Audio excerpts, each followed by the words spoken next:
Hello everyone. तो भाई स्वागत है आज के नए व्लॉग में। और आज का व्लॉग रियली बहुत स्पेशल होने वाला है क्योंकि टाइटल देख के आपको समझ में आ गया होगा कि आज मैं क्या बताने वाला हूं। तो भाई आज मैं बताने वाला हूं कि आपको कौन सी गाड़ी लेनी चाहिए, स्कॉर्पियो, थार या फिर फॉर्च्यूनर। अगर आप थार ले रहे हो तो क्यों लेनी चाहिए, अगर आप स्कॉर्पियो ले रहे हो तो क्यों लेनी चाहिए, और अगर आप फॉर्च्यूनर ले रहे हो तो क्यों लेनी चाहिए। अगर आपको तीनों में से कोई भी एक गाड़ी लेनी है तो वो कौन सी लेनी चाहिए, वो मैं आज आपको बताने वाला हूं। तो पूरा कंप्लीट रिव्यू देने वाला हूं कि स्कॉर्पियो के अंदर क्या बेस्ट चीजें हैं, थार के अंदर क्या बेस्ट चीजें हैं, और फॉर्च्यूनर के अंदर क्या बेस्ट चीजें हैं। ठीक है, और कंपैरिजन भी करने वाला हूं कि किसमें ज्यादा पावर है, किसमें कम है और किसमें नहीं है, और इन सब तीनों में से कौन ज्यादा पावरफुल है, और तीनों में से रेंज वाइज कौन सी अच्छी गाड़ी है, वो भी मैं आपको दिखाने वाला हूं। ओके गाइस, तो मैं पहला ऐसा बंदा बन चुका हूं अपने गांव का जिसके पास तीनों गाड़ियां हैं, स्कॉर्पियो, थार, फॉर्च्यूनर, एक बोलेरो भी है, लेकिन मैंने आपको दिखाया नहीं है क्योंकि कंपैरिजन अभी हम सिर्फ 3 गाड़ियों का कर रहे हैं। तो मैं हमेशा बोलता हूं मेहनत करो, मेहनत करना बहुत इंपॉर्टेंट है और मेहनत से ही आप सब कुछ अचीव कर सकते हो। दूसरी बात, बड़े सपने देखो, जितने बड़े सपने देखोगे उतना बड़ा स्ट्रगल होगा, उतनी बड़ी मेहनत होगी, उतना पेशेंस होगा, लेकिन सक्सेस भी उतनी ही बड़ी होगी। तो मेहनत करते रहो, हार मत मानो। ठीक है, तो लगे रहो अपने गोल के ऊपर। और चलते हैं और अब इसका रिव्यू कर देते हैं फटाफट से विदाउट टाइम वेस्ट किए।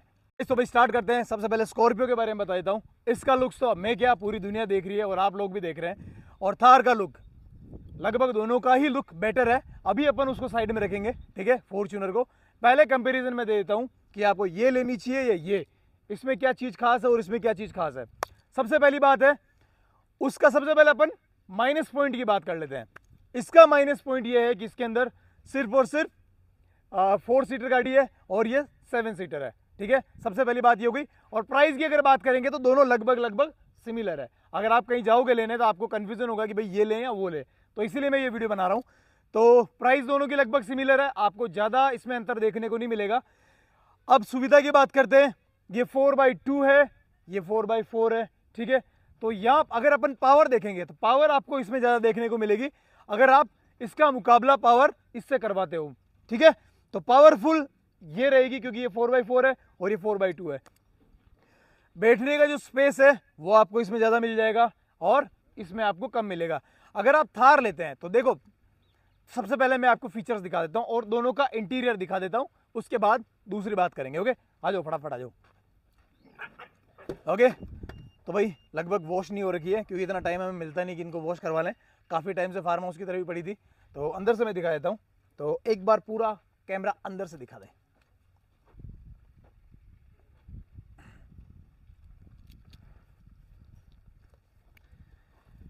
ओके, तो इसमें आपको स्पेस काफ़ी ज़्यादा मिल जाएगा बैठने के लिए और थोड़ा कंफर्टेबल बैठ सकते हैं।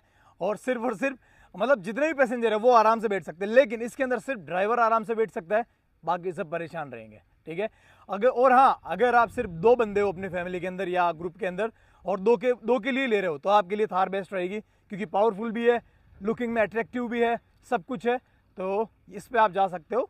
तो अब एक बार इसका इंटीरियर दिखाते हैं। ठीक है, उधर से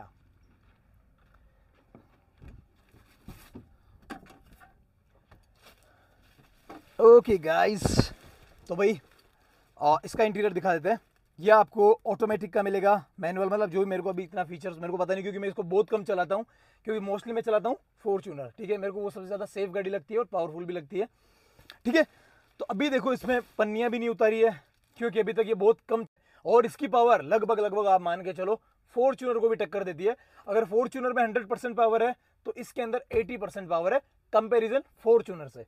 ठीक है, तो ये सबसे बहुत खास बात लगी। लेकिन इसमें एक माइनस पॉइंट है, जहाँ अच्छी बातें होती है वहाँ बुरी बातें भी होती है। तो अगर आपको कोई सुविधा मिल रही है तो उसका सुविधा का नेगेटिव पॉइंट होता ही होता है। तो उसके अंदर नेगेटिव पॉइंट ये है कि इसके अंदर सिर्फ कंफर्टेबल 2 बंदे बैठ सकते हैं। अगर तीसरे को बैठना है तो बार बार इस वाले बंदे को उतरना पड़ेगा, फिर वापस अगर इसको टॉयलेट आया है या पानी पीना है तो बार बार इसको उतरना ही पड़ेगा जहां मैं बैठा हूं। तो ये सबसे माइनस पॉइंट लगा। जब से 1-2 बार मैंने अगर थार को यूज़ किया है तो मेरे को ये बहुत ज़्यादा दिक्कत देखने को मिलेगी। मेरे को बार बार उतरना पड़ता है, बार बार बैठना पड़ता है। तो जब भी हम 2 बंदे होते हैं मोस्टली तभी मज़ा आता है इसको राइड करने का। और अगर आप दोस्तों में घूमते हो तो फिर इसका कोई मतलब नहीं है, तो फिर आपको स्कॉर्पियो लेनी पड़ेगी। भाई अब मैं आपको इसको स्टार्ट करके बताता हूँ मैंने अब तक इसको कितने किलोमीटर चलाई है। ठीक है, ये रहा। ओके, कितने किलोमीटर हो गई है, ज़्यादा नहीं चली होगी मेरे हिसाब से। सिर्फ और सिर्फ 1000 किलोमीटर हो गई इधर दिखा। गाड़ी को लाए हुए 2 महीने में होने 2 महीने होने में आ रहा है, लेकिन अभी तक सबसे मतलब कम चली है 1000 किलोमीटर 2 महीने के अंदर। तो मतलब इसका यूज़ मेरे लिए बहुत कम होता है, क्योंकि मेरे पास ऑलरेडी 2 गाड़ियाँ हैं। तो मैं मोस्टली फॉर्च्यूनर के अंदर ट्रेवल करता हूँ, क्योंकि मेरे को ज़्यादा सेफ गाड़ी लगती है और पावर के हिसाब से, सेफ्टी के हिसाब से, हर चीज़ से वो ज़्यादा पावरफुल लगती है। तो मैं मोस्टली उसमें ट्रैवल करता हूँ, वही ड्राइव करता हूँ। इसके कंफर्ट के बारे में, तो भाई कंफर्टेबल सिर्फ 2 बंदे हैं, एक ड्राइवर और एक बैठने वाला, ठीक है। बाकी पीछे बैठने वाला इतने कंफर्टेबल तरीके से नहीं बैठ पाते हैं, और अगर बैठते हैं तो फिर आगे वाले कंफर्टेबल नहीं बैठ पाते हैं। क्यों? इसका रीज़न, क्योंकि अगर पीछे वाले को कुछ भी पानी पीना है या टॉयलेट करना है, कुछ भी करना है, बार बार अगर उतरना है, तो हम इस वाले बंदे को बार बार परेशान होना पड़ेगा। अगर मैं यहाँ बैठता हूँ तो मुझे बार बार परेशान होना पड़ता है। तो मेरे लिए ये चीज़ माइनस पॉइंट है। और हाँ, अगर आप फैमिली में सिर्फ 2 बंदे हो तो आपके लिए सबसे बेस्ट है, या फिर आप सिर्फ कपल हो और आपके अलावा फैमिली में कोई मेंबर्स नहीं है, ऐसा वैसे होता नहीं है। लेकिन अगर आपके अलावा सिर्फ आप 2 बंदे हो, कपल हो, तो आपके लिए सबसे बेस्ट गाड़ी है थार। अगर आपके पास फैमिली है तो फिर आपके लिए स्कॉर्पियो बेस्ट रहेगी, अगर इन दोनों के बजट में अगर आप ले रहे हो तो, ठीक है। तो बाहर चलते हैं और एक बार अंदर से दिखा देते हैं क्या इसके अंदर क्या स्पेस है। देखो, और अभी भाई पूरा नया है, मैंने पॉलीथीन भी नहीं हटाई है, क्योंकि इतना यूज़ में आता नहीं है। मैं सोच रहा हूँ हटा दूंगा तो फिर क्या मतलब है, तो इसको भी हटा देंगे, ठीक है। अब चलते हैं स्कॉर्पियो की तरफ, इसको बंद कर देते हैं, चलो। ओके गाइज, तो भाई मैंने आपको स्कॉर्पियो भी दिखा दी और थार भी दिखा दी, लेकिन अब अपन बात करते हैं थार वर्सेस फॉर्च्यूनर के बारे में, ठीक है। तो थार वर्सेस फॉर्च्यूनर, देखो पहली बात इसके अंदर जो बजट का डिफरेंस है वो काफ़ी आ जाता है।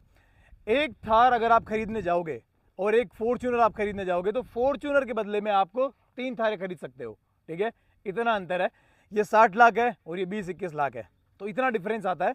तो अगर इतना डिफरेंस रेट वाइज आ रहा है, तो जो भी है क्वालिटी वाइज भी आएगा, फीचर्स वाइज भी आएगा, स्ट्रेंथ वाइज, पावर वाइज, हर एक चीज़ से मतलब डिफरेंस आना ही है, और बहुत अच्छा खासा डिफरेंस आना है। तो सबसे पहली बात, और ये चीज़ मैंने देखी है, इसके बजट में थार के अंदर पावर बहुत अच्छी है। पावर इसके अंदर ये है कि मान के चलो, अगर फॉर्च्यूनर के अंदर 100% पावर है, तो 100% से इसके अंदर 80% पावर है, इतनी मान के चलो, इतनी पावर है। हालांकि इसका वजन ज़्यादा है, इसीलिए ये इसको आराम से घसीट सकती है, लेकिन इसमें भी पावर बहुत अच्छी खासी है। तो कंपैरिजन कर लेते हैं, लेकिन मुझे नहीं लगता इसमें अपन को ज़्यादा कंपेयर करना चाहिए, क्योंकि रेट वाइज बहुत ज़्यादा है। क्योंकि अगर ये वाला, अगर बंदा फॉर्च्यूनर लेने जा रहा है तो थार कभी नहीं लेगा, अगर थार लेने जा रहा है तो फॉर्च्यूनर कभी नहीं लेगा, क्योंकि बहुत ज़्यादा इनमें डिफरेंस है।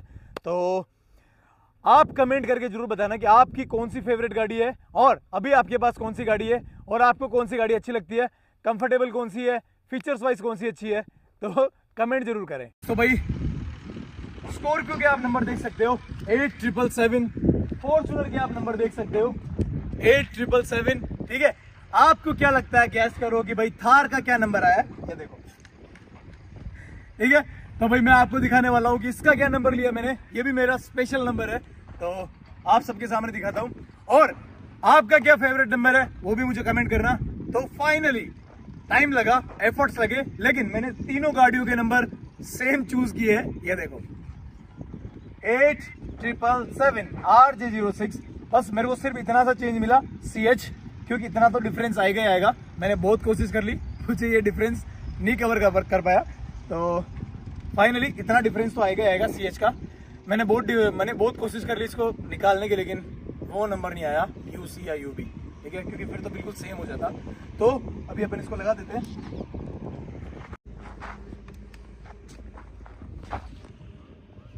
Okay done. ओके गाइस, अब शाम पड़ चुकी है, अंधेरा होने वाला है, और काम भी मैं ओवरऑल देख रहा हूँ। यहाँ पे दोनों काम देखने आया था, मैंने सोचा रिव्यू वीडियो बना ही लेते हैं। एक बार दिखाओ कितना कितना काम चल रहा है।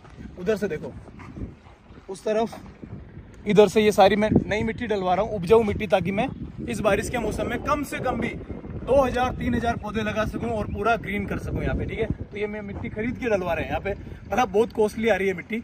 और उधर से सारा हर एक चीज़, वो देखो वहाँ तक, और इधर से यहाँ तक।